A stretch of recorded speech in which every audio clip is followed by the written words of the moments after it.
The girl who melted away. She looked at my friend. At least he was honest about what he couldn't do. I can't make any promises, ma'am, I said honestly. But I need to see the patient first. She stood up slowly, moving away to show me the person lying on the bed. I got ready for something terrible, but nothing could have prepared me for what I saw when I looked at Eliza Montgomery. She was lying on top of the sheets, wearing only a thin cotton dress that barely hid what was wrong with her. Her once pretty face looked almost normal, pale but still intact, eyes closed like she was sleeping peacefully. But below her neck, her body had changed in ways that made no sense. Her arms and legs had lost their shape, looking like they were melting into the bed like candle wax near a fire. The cotton dress sank down into empty spaces where solid flesh should have been. Through the thin fabric, I could see that parts of her chest had become see-through, showing shadowy hints of organs inside, organs that seemed to be slowly losing their edges and mixing together. "May I?" I pointed toward the bed. Mrs. Montgomery nodded but whispered, "Don't touch her. The pain when someone touches her. I can't stand to hear her scream like that again." I walked closer carefully, my doctor's mind trying to figure out what I was seeing using everything I knew about medicine. Was it wasting disease? No, impossible. This was happening too fast and too strangely. Some kind of lung sickness?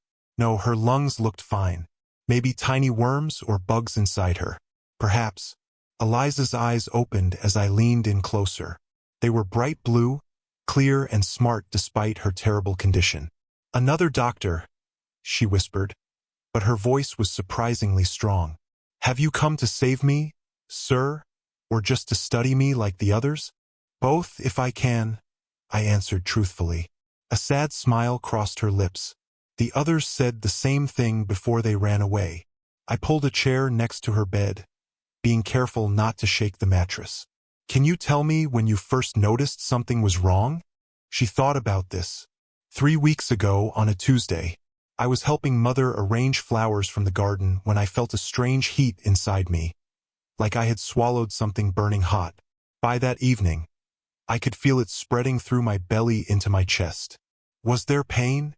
Not at first. It was almost nice, like sitting too close to a fire on a cold winter night. The pain came later when things began to move around. Move around? She turned her head a little, those clear eyes looking into mine. "I could feel parts of me moving that shouldn't move, doctor. My insides sliding against each other, my bones getting soft. By the 3rd day, I knew something was very wrong when I tried to get out of bed and my legs wouldn't hold me up. They just gave way like they weren't solid anymore." I was both scared and fascinated. "And has it kept getting worse?" "It comes in waves. Hours of burning, melting feelings followed by short breaks of relief. Each wave leaves me more." She looked down at her body. "Like this." I had 1,000 questions, but her eyes were getting heavy. "Rest now," I said. "I'll talk with your mother and Dr. Thatcher." Her hand, still partly formed though the fingers had started to stick together, reached toward me. "Don't leave yet. Everyone leaves." The fear in her voice touched something in me. I had seen many patients face death, but none with such clear understanding of what was happening to them. "I'm not leaving Willow Creek until we understand what's happening to you, Eliza. You have my word." She seemed happy with this and closed her eyes. Within moments, her breathing slowed into the rhythm of sleep. I followed Mrs. Montgomery and Thatcher back into the hallway. "Has she been checked for tiny worms? Tropical diseases?" I asked once we were far enough away. "Everything," Thatcher replied. "Blood tests showed nothing unusual, though." He stopped. "What?" "It's strange. Her blood seems thinner than normal and has an odd thickness. Under the microscope, some cells appear to be falling apart, for lack of a better word." "That's impossible," I said without thinking. "So is what you just saw," Mrs. Montgomery said sharply. "My daughter is melting, doctor, melting from the inside. If you can't accept what's right in front of your eyes, you'll be no more help than the others." I bowed my head, feeling ashamed. "You're right, of course. I'm sorry. In our job, we sometimes hide behind what we think we know when faced with something truly impossible to explain." I looked at Thatcher. What treatments have you tried so far? As I mentioned, bloodletting, mercury, quinine, electrical treatment, plus medicines and herbal remedies from the local folk healers, even experimental compounds I got from New Orleans. Nothing slows it down. And no other cases like this? No one else in the house or town showing the same symptoms? Mrs. Montgomery shook her head. Only Eliza. What about her activities before this started? Any unusual places she went, travels, visitors to the plantation? None, Mrs. Montgomery said firmly. Eliza rarely leaves the plantation. She's a gentle soul who prefers books and music to social events. Something in her tone caught my attention. Rarely leaves. But she has left recently? A flash of something, fear? Guilt? Crossed Mrs. Montgomery's face. There was a trip a month ago. A picnic by Weeping Creek with some other young ladies from town. Properly watched over, of course. Weeping Creek. The name was new to me. A small stream that runs through Montgomery land, Thatcher explained. About 2 miles from the main house. Did anything unusual happen during this picnic? Mrs. Montgomery hesitated. Eliza mentioned, "No, it's foolishness. Please, Mrs. Montgomery. Even details that seem unimportant might help us understand your daughter's condition." She twisted her handkerchief between her fingers. Eliza said she saw something in the water, a light beneath the surface. She reached in to touch it. Her voice dropped to a whisper. She said it felt like touching lightning. I looked at Thatcher. And how soon after this did her symptoms begin? 2 weeks later. But surely you don't think. She trailed off, her logical mind fighting with a mother's desperate need for answers. I don't know what to think yet, I admitted. But I would like to see this creek. My husband will never allow it, Mrs. Montgomery said. He forbids any talk of Eliza's condition outside this house. He believes it would hurt our family's reputation. With all respect, ma'am, your daughter's life may depend on understanding all possible causes of her sickness. She studied me for a long moment before nodding. Martha knows the way. She can take you tomorrow at first light before the judge begins his day. That night, I stayed in a guest room at the plantation, reading my medical books by lamplight, searching for any written case that might be like Eliza's condition. I found nothing. Sometime past midnight, I heard noise from the east wing. Loud voices, fast footsteps. I rushed to Eliza's room to find Thatcher already there along with Mrs. Montgomery and Martha. Eliza was awake, her face twisted in pain, tears running down her cheeks. It's happening again, she gasped. The burning. Make it stop. Please make it stop. Thatcher looked helpless. I've given her the maximum dose of opium.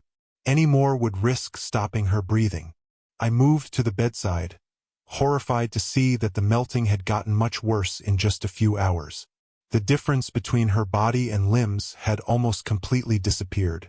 Through her dress, I could see that her stomach had become nearly see-through, showing organs that seemed to be losing their shape and merging into one another.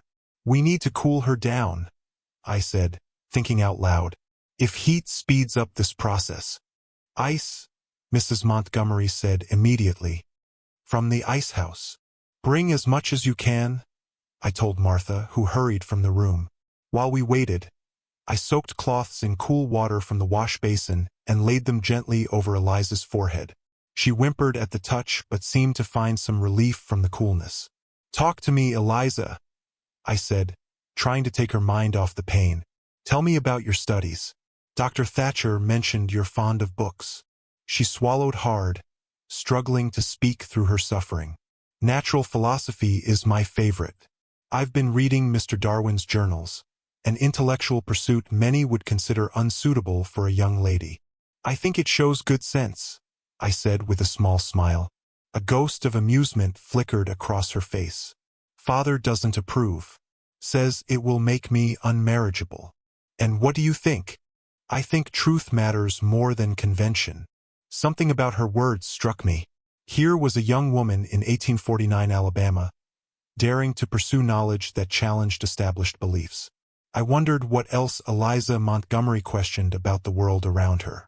Martha returned with 2 servants carrying buckets of ice. Under my direction, they placed chunks of ice wrapped in thin cloths around Eliza's body, careful not to put any weight on her increasingly fragile form. The effect was immediate. Eliza's breathing got easier, her features relaxing as the cold seemed to temporarily stop the burning sensation within her. "Better," she whispered.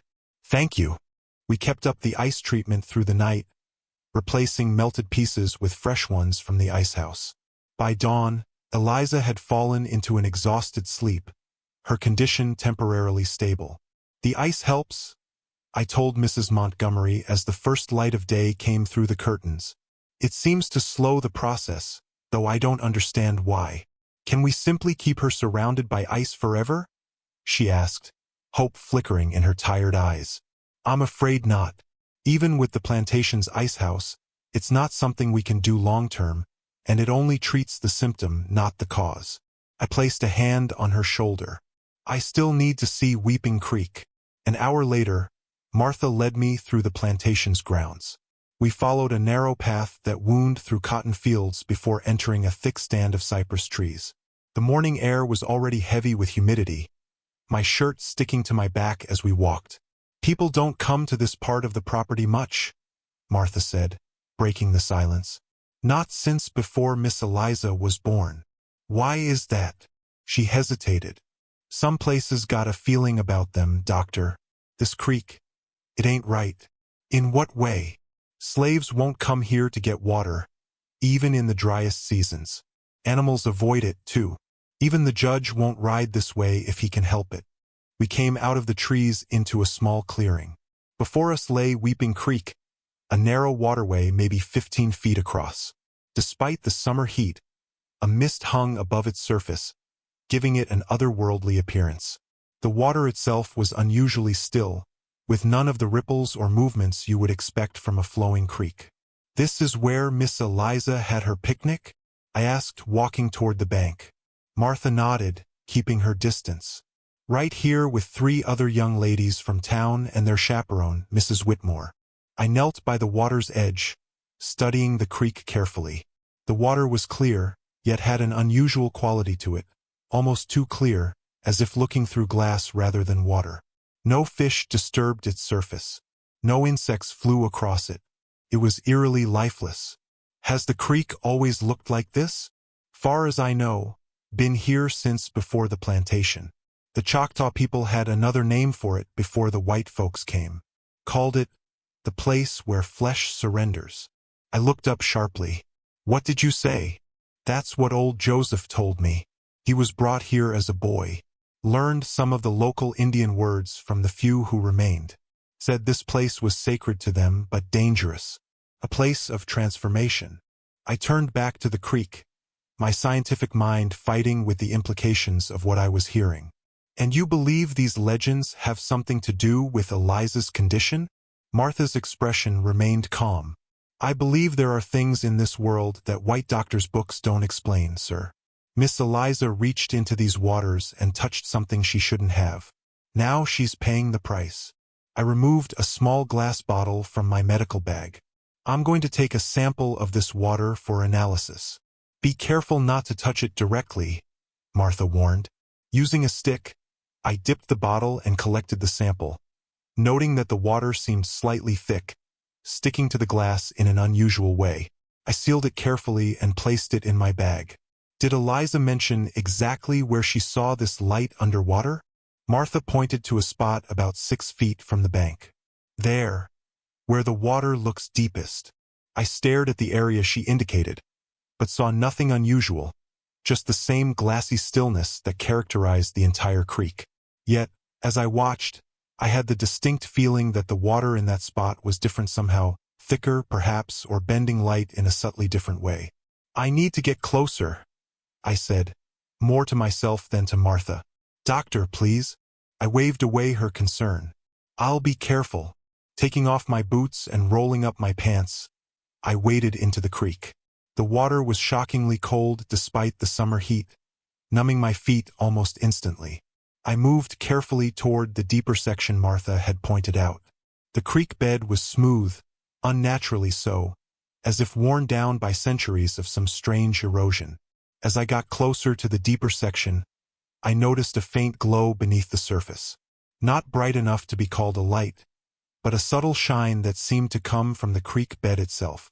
I leaned closer, trying to identify the source. The glow pulsed gently, almost like a heartbeat. Fascinating. I reached toward it, my scientific curiosity overriding Martha's warning. "Dr. Barrett, don't touch it." Her cry broke my trance. I pulled back my hand just as my fingers were about to break the water's surface directly above the glow. What was I thinking after what happened to Eliza? I backed away carefully, returning to the bank where Martha stood, her face tight with fear.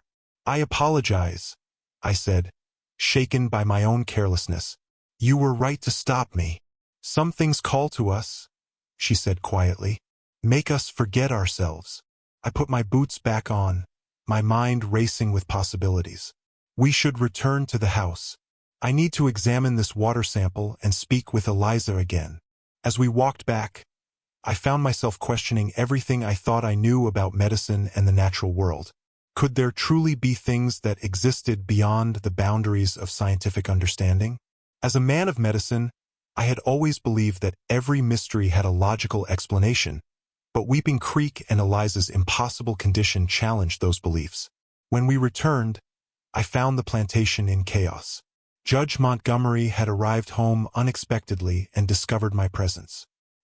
He was waiting in the main hall, a tall, imposing figure with steel-gray hair and cold eyes. "You must be Dr. Barrett," he said, his voice clipped. "The physician my wife summoned without my knowledge or consent." I bowed slightly. "Judge Montgomery, I apologize for any impropriety, but Dr. Thatcher believed my expertise might be helpful in your daughter's case." "My daughter's case is a private family matter. I've already consulted with 3 physicians who could offer no help. I see no reason to parade Eliza's suffering before yet another useless doctor." Mrs. Montgomery appeared from a side room, her face pale but determined. "Hiram, please. Dr. Barrett has already made progress. The ice treatment brought Eliza relief last night." "Temporary relief," he snapped. "And at what cost?" "The servants talk, Caroline. The entire county will soon know about our daughter's condition." "Is your reputation more important than Eliza's life?" she asked, her voice trembling with rage. The judge's expression hardened. "You forget yourself, madam. Our family name is Eliza's legacy. The only thing she will have left when this affliction has run its course." "You've given up on her?" Mrs. Montgomery whispered, horrified. "I am a practical man. 3 doctors have confirmed there is no cure. I will not expose our family to scandal and pity for nothing." I stepped forward. "Judge Montgomery, if I may, I believe there might be a connection between your daughter's condition and Weeping Creek." His head snapped toward me, eyes narrowing. "You've been to the creek. Who authorized this?" "I did," Mrs. Montgomery said defiantly. The judge's face flushed with anger. "The creek is off limits. It has always been off limits. I made that abundantly clear when we settled here. Yet you allowed Eliza to picnic there," I pointed out. "I was in Montgomery on business. Had I been home—" He stopped, composing himself. "Dr. Barrett, I appreciate your concern, but your services are no longer required. I must ask you to leave my property immediately." "Hiram, no," Mrs. Montgomery protested. "It's all right," I said, raising a hand to calm her. "Judge Montgomery, before I go, may I at least share what I've observed and my recommendations for continuing Eliza's care?" He hesitated, then gave a short nod. "You may speak with Dr. Thatcher. He can relay any important information to the family." "Thank you. And the water sample I collected will remain here," he finished firmly.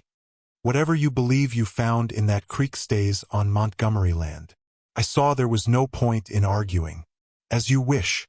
May I say goodbye to Eliza?" "No. She is resting now. It would only upset her." With no other choice, I gave up the bottle of creek water and gathered my belongings. Dr. Thatcher met me in the guest room as I packed my medical bag. "I'm sorry, James," he said, genuine regret in his voice. The judge is set in his ways. What's his objection to the creek, William? He seemed almost frightened when I mentioned it. Thatcher sighed. There are stories about that land dating back to before the Montgomerys arrived. Native legends, slave whispers. The judge considers such talk superstitious nonsense. Yet he's always forbidden anyone from going near Weeping Creek. Contradictory, I know. And what do you think? I think there are mysteries in this world that defy rational explanation. He handed me a small package wrapped in oilcloth. The water sample. I replaced the judge's bottle with creek water from another location. I took it, surprised by my friend's deception. Thank you, William. I'll analyze it as soon as I return to Mobile. If I discover anything, I'll continue the ice treatments in your absence, he interrupted. It's the only thing that seems to help her. As I rode away from the Montgomery plantation, I couldn't shake the feeling that I was abandoning Eliza to a fate worse than death. But I had no choice. With the judge's opposition, my hands were tied, at least for now. In Mobile, I immediately set to work examining the water sample from Weeping Creek. Under the microscope, I observed something extraordinary. The water contained tiny particles that seemed to be in constant motion. Unlike any microorganism I had ever seen. They moved with purpose, occasionally joining together to form larger structures before breaking apart again. More disturbing still, when I placed a drop of the water on a slide with a sample of rabbit blood, the particles immediately swarmed the blood cells, surrounding them. Over the course of an hour, I watched in amazement as the blood cells began to lose their shape, not dissolving exactly, but transforming into something that resembled the particles themselves. It was as if the water contained some agent that could rewrite the fundamental nature of living tissue. I spent 3 days conducting experiments, documenting my findings carefully. The creek water reacted differently with different organic materials. Plant cells showed resistance while ani tissues gave in quickly. Most interesting of all, when exposed to heat, the particles became more active, more aggressive in their consumption of cellular material. When chilled, they grew dormant. This explained why the ice treatments had helped Eliza. The cold was slowing whatever process was occurring within her body. On the 4th day, I received an urgent letter from Dr. Thatcher. James, Eliza's condition gets worse rapidly. The ice no longer provides relief. Judge Montgomery has relented and requests your immediate return. Bring whatever knowledge you have gained. There is little time left. I left that same hour, traveling through the night to reach Willow Creek by dawn. The Montgomery plantation looked different in the pale morning light, somehow diminished, as if a shadow had fallen over it. Martha met me at the door, her eyes red from weeping. She's still with us, doctor, but barely. She led me to Eliza's room, where the scene that greeted me would haunt me for the rest of my days. The girl lay on the bed, but she barely looked like a human form anymore. Her body had lost almost all structure, appearing as little more than a vaguely person-shaped mass beneath her shift.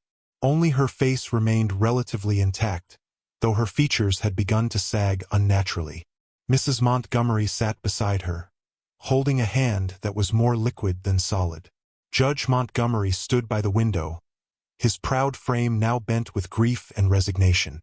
"You've returned," he said without turning. "Have you discovered anything that might save my daughter, doctor?" The defeat in his voice told me he expected no miracle. "I've learned more about her condition," I said carefully. "Though I cannot promise a cure, I believe I understand what's happening to her." Eliza's eyes fluttered open at the sound of my voice. "Dr. Barrett," she whispered, her voice bubbling strangely in her throat. "You came back." "I promised I would," I said, moving to her bedside. "Tell me," she said, "the truth. What's happening to me?" I looked at her parents. Judge Montgomery nodded almost imperceptibly. "The water in Weeping Creek contains something unusual," I began. "Microscopic particles unlike anything I've encountered in medical literature. When you touched the light beneath the surface, these particles entered your body. They're changing you, Eliza, restructuring your tissues at a fundamental level." "Into what?" she asked, her scientific curiosity undimmed even now. I don't know, I admitted, but the process speeds up with heat and slows with cold. That's why the ice helped initially. But it doesn't help anymore, Judge Montgomery said bitterly. The transformation has progressed too far, I explained. The particles have reached a critical mass within her system. Mrs. Montgomery let out a small sob. Is there nothing to be done? Nothing at all. I hesitated. There is one possibility. It's experimental, dangerous, and I cannot predict the outcome. Judge Montgomery turned from the window, hope kindling in his eyes for the first time. Speak plainly, doctor. The particles are vulnerable to extreme cold. If we could lower Eliza's body temperature significantly, more than the ice packs can achieve, we might be able to neutralize them completely. How would we accomplish this? He demanded. There's a technique being explored in certain European medical circles. Total immersion in ice water, carefully monitored to prevent death from exposure while reaching temperatures low enough to freeze these particles. To freeze me, Eliza finished for me, understanding immediately.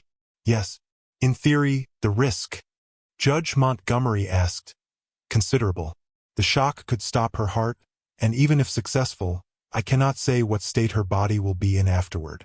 The damage already done may be irreversible. Eliza's liquid hand moved slightly in her mother's grasp. I want to try, she said clearly. I'm not afraid to die, but I cannot bear this dissolution much longer. Her parents exchanged glances, years of shared life allowing them to communicate without words. Finally, Judge Montgomery nodded. Prepare whatever you need, doctor. We'll attempt your procedure. The next hours were a flurry of activity.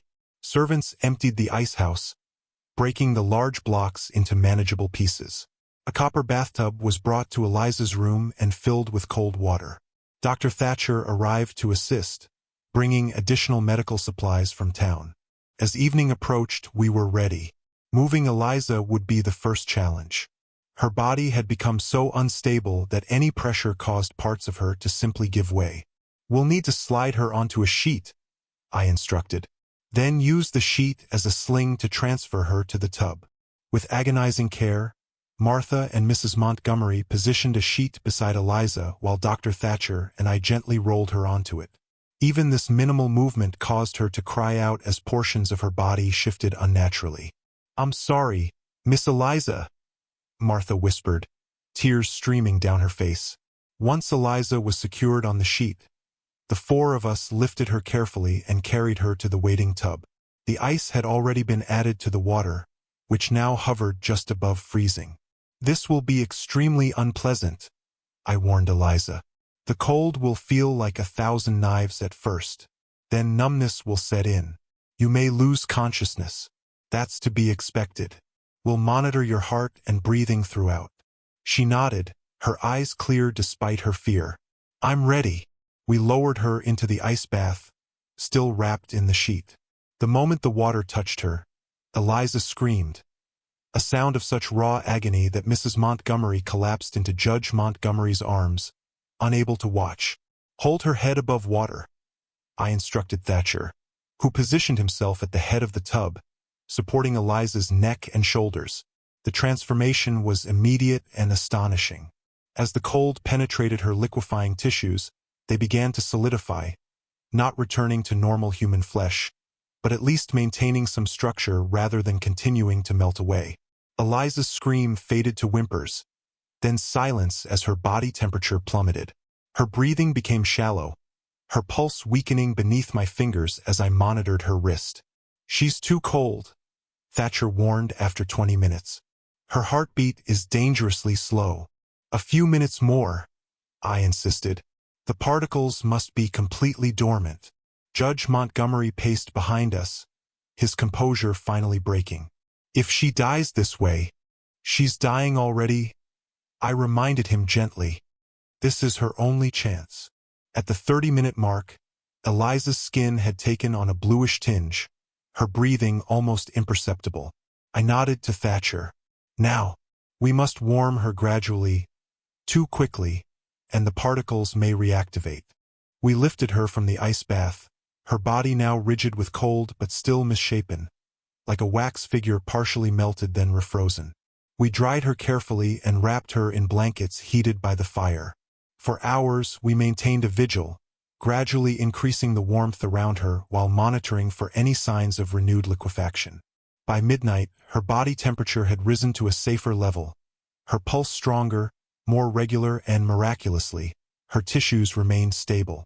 The particles, it seemed, had been neutralized by the extreme cold. As dawn broke, Eliza opened her eyes. "Am I still here?" she whispered. "You are," I confirmed, taking her hand, a hand that, while deformed, no longer threatened to dissolve at my touch. "And am I still melting?" "No." The process appears to have been halted. Relief flooded her features. "Thank you, Dr. Barrett." Over the following weeks, Eliza's condition stabilized further. While her body would never return to its original form, her limbs remained partially fused. Her features slightly melted like a candle left in the sun. The progressive liquefaction had been stopped completely. Judge Montgomery, true to his concern for the family's reputation, created a story for public consumption. Eliza had contracted a rare tropical disease during a visit to relatives in the Caribbean, leaving her partially paralyzed but in no danger of death. She would live out her days in relative seclusion on the plantation, cared for by her devoted family. The truth of what happened at Weeping Creek remained known only to those few of us who had witnessed it firsthand. The creek itself was dammed and diverted by the judge's order, the area fenced off and forbidden to all. As for the nature of the particles in the water, I continued my research in secret for many years. I never again found anything like them, despite examining water samples from across the continent. Whatever had affected Eliza Montgomery appeared to be unique to that small, unassuming creek in Alabama. Sometimes I wonder if Martha was right, if there are things in this world that defy scientific explanation, phenomena that exist in the spaces between what we know and what we fear. The girl who melted from the inside taught me humility as a physician and as a man of science. Eliza lived for another 43 years, mostly confined to the east wing of the Montgomery plantation.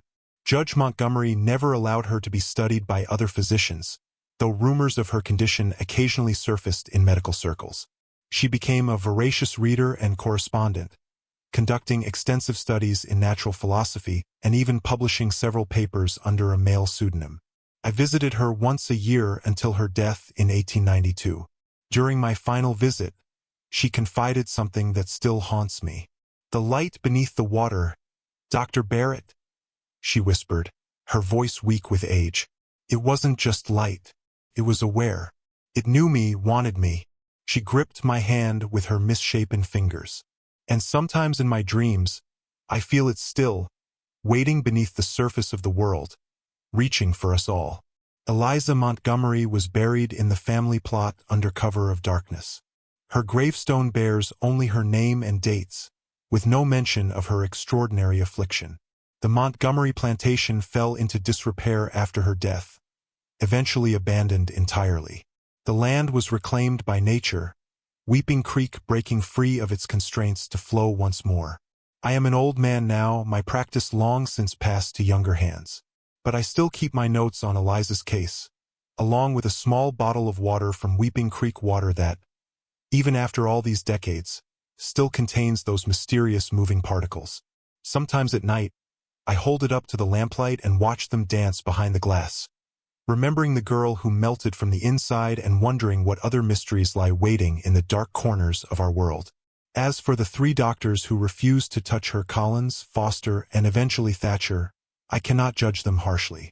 Some phenomena push against the very boundaries of what the human mind can comprehend. We like to believe that science can explain everything, that there are no mysteries beyond our understanding. Eliza Montgomery taught me otherwise, and sometimes on sleepless nights, I find myself wondering, did I truly save her? Or did I merely interrupt a transformation that we, in our limited understanding, could not comprehend? Perhaps Eliza wasn't melting at all, but becoming something else entirely, something beyond our narrow definition of human. These are questions for which I have no answers, only the humbling knowledge that our world contains wonders and horrors yet unnamed by science. And perhaps it is better that way.